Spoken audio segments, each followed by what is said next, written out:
Hello everyone, welcome back to American Truck Simulator. I am here in Elko. I picked up this big scraper, and we're headed on down the road. Now, I just wanted to, I guess, clarify a little bit. My previous couple of videos there, ranting and complaining about that truck analysis.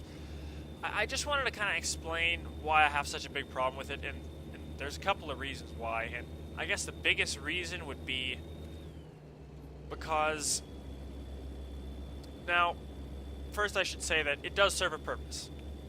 It helps the person that might not know these things.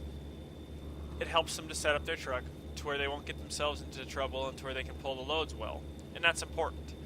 But I would much rather educate those people to be able to know what is going on and to make that decision for themselves. I don't want them relying on a service or an item or something, especially in this case, that has flawed math behind it. So basically, I would much rather each person have the ability themselves to assess what's going on, to have that knowledge, and not to rely on, well, actually this goes for more than just this little topic here, but in general, I'd rather have a person know what's going on and be able to make their own decisions instead of relying on a service or an item or a suitability meter, in this case, to tell them what's going on. I'd much rather each person be that educated, and that's kind of what I'm trying to do. I'm trying to educate a little bit and show you certain things that you may not have known to help you make a more educated decision and help you not rely on something else. And the other big thing is that the math was not right behind this. It was incorrect. You would make changes to your truck and it would change certain values that it really shouldn't have. Alright, we got a big pull coming up here. Also, you know, something that I would like to point out. Oh boy, I don't want to get out. Well, I'll tell you what, we'll see what we can do. I'd like it if on, why is he mashing on the brakes? I would like it if you'd be able to choose your trailer configuration, just like you can do with certain other trailers, to either have this Jeep up front or have that set of axles in the back, which I actually have learned at least some people call a pin-on set of axles. So I'd like it if you could choose whether you had the Jeep up front or the pin-on in the back for these smaller loads like this. However, I can understand because there's no triple axle chassis here in American Truck Simulator that they would just have all these with the Jeep up front. So that makes sense. I just would be I would like to be able to change that to configure it how I'd like. Also, the oversized load sign and the flags up front, which I think are great. I just think you should have some way to remove them or install them on the fly, out on the road somewhere if you're going to pick up a heavy load, or if you're going to go back to hauling normal size cargo. Probably what would be best is the for menu, where you can set up all this stuff. Maybe, I don't know, maybe another one right here, where you could configure that kind of stuff. There'd probably be just a little checkbox for oversized load sign and flag, visible or invisible, or retracted or stowed or removed, whatever. And I guess you just have to buy it one time at the shop. I think that would be proper. Also, one thing they did with this update, most recent update here, is they've added new engines. Well, not really new engines. They just added the new ratings, like the 550 horse, 1850 torque. For the W900, as well as the 600 horsepower, 2050 torque engines for the aerodynamic trucks, the T680 and the 579 Pete. So that's also really great. That's one of the biggest, I guess, peeves, or I'm not sure, one of the largest things that annoyed me about the engine system the ISX can have any of those horsepower ratings in any of the trucks. It doesn't matter. So that's really great, and I'll be completely honest with you guys. I'm just doing this to kind of have a nice backdrop for me to do this little talk here. See, never take your eyes off the road. Oh dear. Wow. Yeah, so I have a nice backdrop to talk here a little bit and explain that stuff. So, yeah, I'm actually going to be reloading. I've been hanging out in Elko. See, this load's actually going way over here to Las Vegas, and I just set that up so the GPS would show right.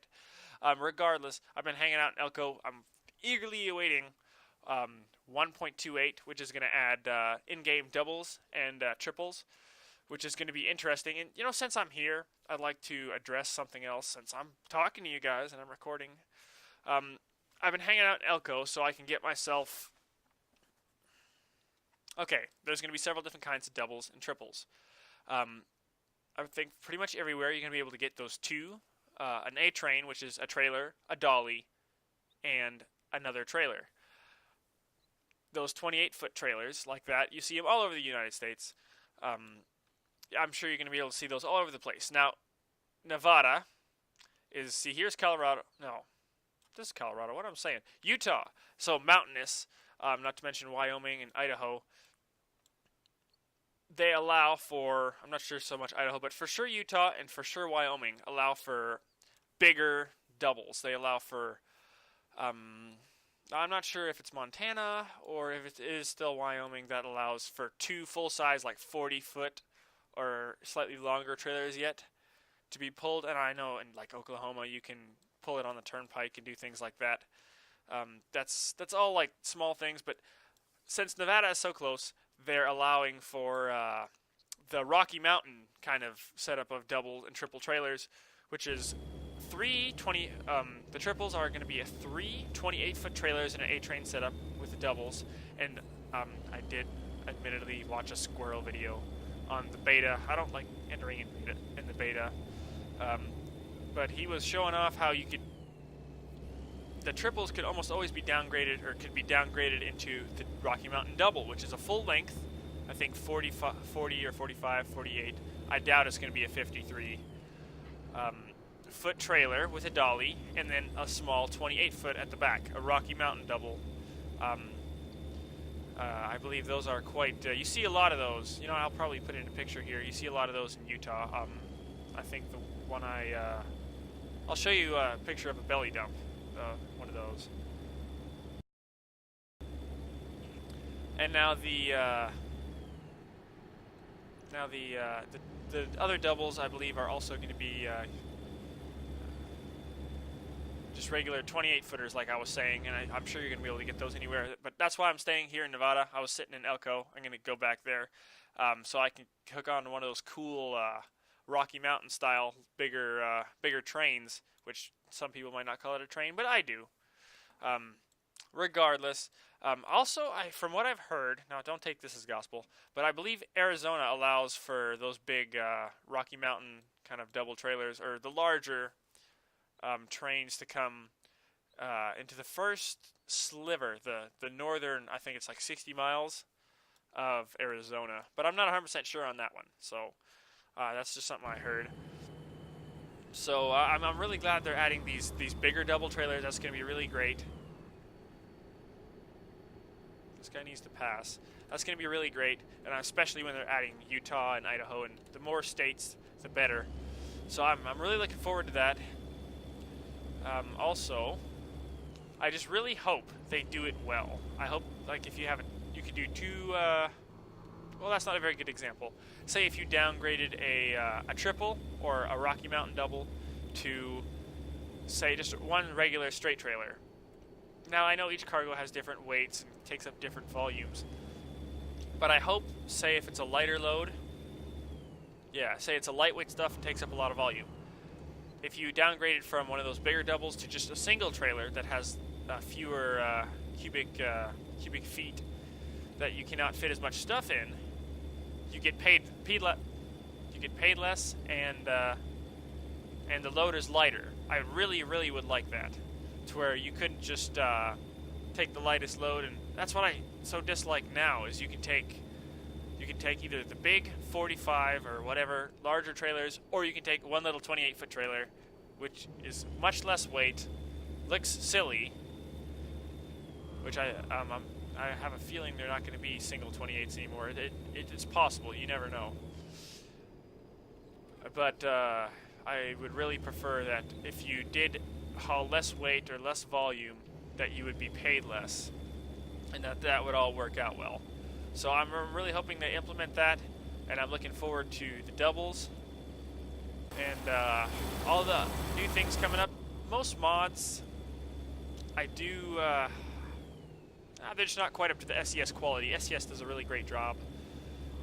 So I don't get a lot of mods, but I think it's about time, especially pulling all this heavy weight, because it's the most interesting stuff you can do with the multiple articulation points and pulling the heavy weight.